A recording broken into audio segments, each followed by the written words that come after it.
are now in the deep end of horror. Good morning, my children of the popcorn.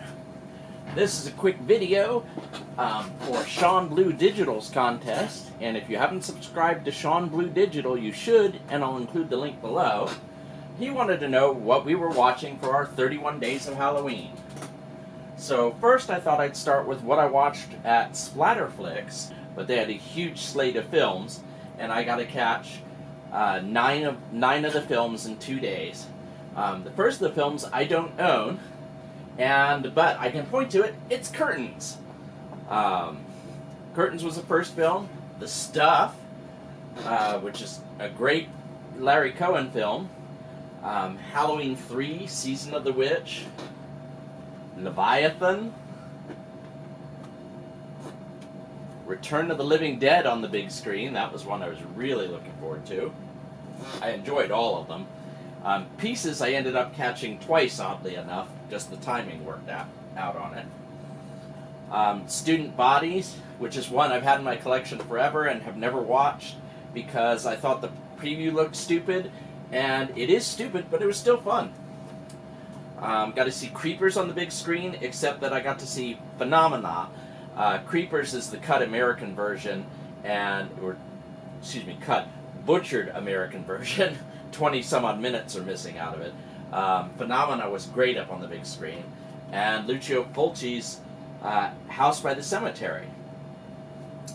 And then those are all the ones I watched at the convention. And I should say Film Fest, not convention.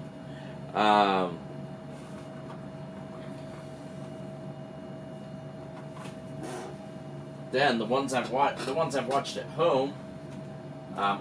Today I'm gonna watch Crawl, and normally I try to wait till these drop in price and I don't pick them up opening week. But first off, I loved Crawl. It was a lot of fun. And second is that they have an offer inside of here, and it's good through the end of the year, for 3 months of Shudder. And since I'm going to subscribe to Shudder anyway, that takes $15 off the price of this, and it was $22.99, so that made it well worthwhile. Walmart had bonus digital movie The Ruins, only on video, save your receipt, but it did not print out on my receipt. So that offer was a lie. And to go along with Crawl, I watched Killer Crocodile and Killer Crocodile 2. This awesome set from Severin, one where I did spend the money because I just can't resist a good creature feature, and these actually were good creature features. They did a wonderful job with the creature and reused it to immediately make Killer Crocodile 2. And there's a great documentary on the special effects master who made it and who did a lot of cool things like the eye trauma in Zombie, and he directed the second one, and on the second disc there's a documentary about his career. I finally watched Psychic Killer. I've had this one from Vinegar Syndrome for a while, but never got around to watching it. Same thing with Mark of the Devil from Arrow. I finally got around to watching that one. Both were very enjoyable. Dead Mine, which was a lot of cheesy fun. The Banana Splits movie I watched at the very beginning of the month. It was wonderful, but I'm old enough to remember the actual Banana Splits, so I find it hilarious to see them as killers. Dust Devil I watched, which for the first time, which was awesome. Another one that I've had for a while.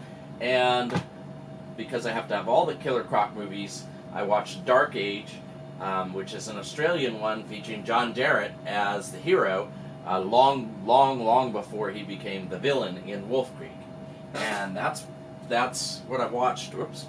And of course, City of the Living Dead. I watched City of the Living Dead that I won from Horror Hands, and that was awesome on Arrow. Arrow always does a fantastic job. Anyway, those are all the ones that I've watched so far, and I'll add to this video the second half on the 31st. Thank you for watching. Well, we're here for the second part, even though it'll be edited into one video, but the second part of the 31 days of October. Here we are for the second part of the 31 days of Halloween video of what I've watched. I made one mid-month, and then I'll edit the two into one for the contest entry. But I watched The Blob, both versions, 1958 and 1988, and the Beware the Blob or Son of the Blob feature from the 70s, which is just okay. The Blob, the original, and the remake are both excellent films. Beware the Blob, not so much. But this was a special edition from Umbrella, down an Australian company, and it's got the 88 version and the 58 version both on Blu-ray, and then it's got standard definition of Son of Blob, and that's an excellent one. At some point, I imagine I will upgrade to the Scream Factory one if it has a better picture, but I don't know that it does. I watched Popcorn, which, if you haven't seen it, is an excellent feature about people who love horror movies. It's not really an anthology.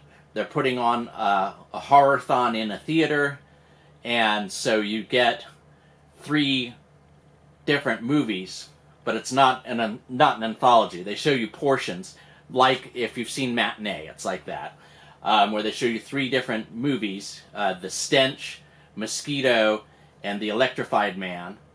And then the story itself, the Popcorn story itself, is kind of a slasher. And that's an excellent one. Killer Clowns. I watched that one because my wife can watch it. For some reason I can't find my disc for it, but my wife and I also watched Tucker and Dale vs. Evil, which is another great one. I also watched Demons, which my wife did not watch with me, of course, because she does not like scary movies. I watched Scream 1 and 2, but not 3.